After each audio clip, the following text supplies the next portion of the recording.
ગુરુને આદર અને સન્માન સમર્પિત કરતો દિવસ એટલે ગુરુ પૂર્ણિમા દિવસ.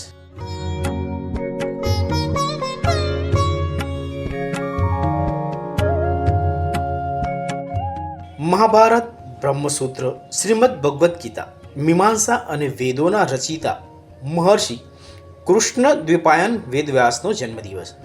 તેથી જ આજના દિવસને ગુરુ પૂર્ણિમા અથવા વ્યાસ પૂર્ણિમા તરીકે ઉજવવામાં આવે છે.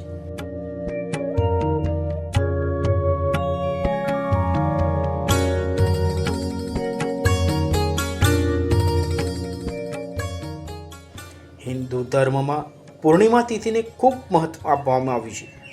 આ દિવસે લોકો યજ્ઞ પણ કરે છે. ગુરુઓને આદર આપવા માટે સમર્પિત ગુરુ પૂર્ણિમા એક ધાર્મિક તહેવાર છે. આજનો દિવસ લોકો તેમના આધ્યાત્મિક તેમજ શૈક્ષણિક ગુરુઓને આદર આપવા માટે સમર્પિત કરે છે.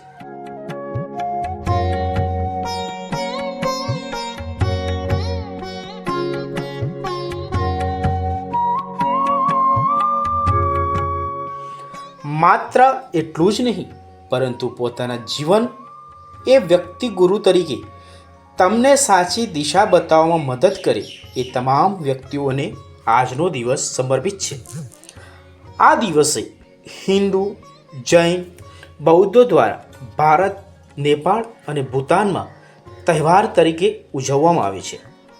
વેદ વ્યાસને માનવતાના આદિ ગુરુ માનવામાં આવે છે.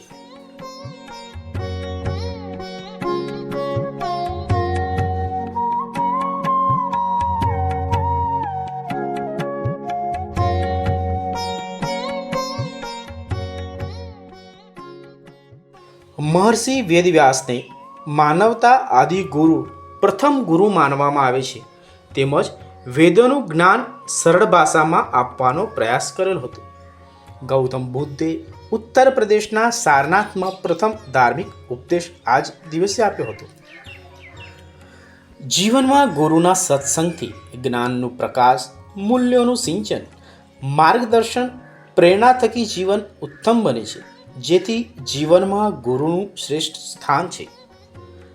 આવા જ પવિત્ર અવસરે કપડવંજ તાલુકાના સુપ્રસિદ્ધ વાઘેશ્વરી ધામ આબવેલ ખાતે પણ ખૂબ જ ઉત્સાહથી ગુરુ પૂર્ણિમા ઉજવાઈ.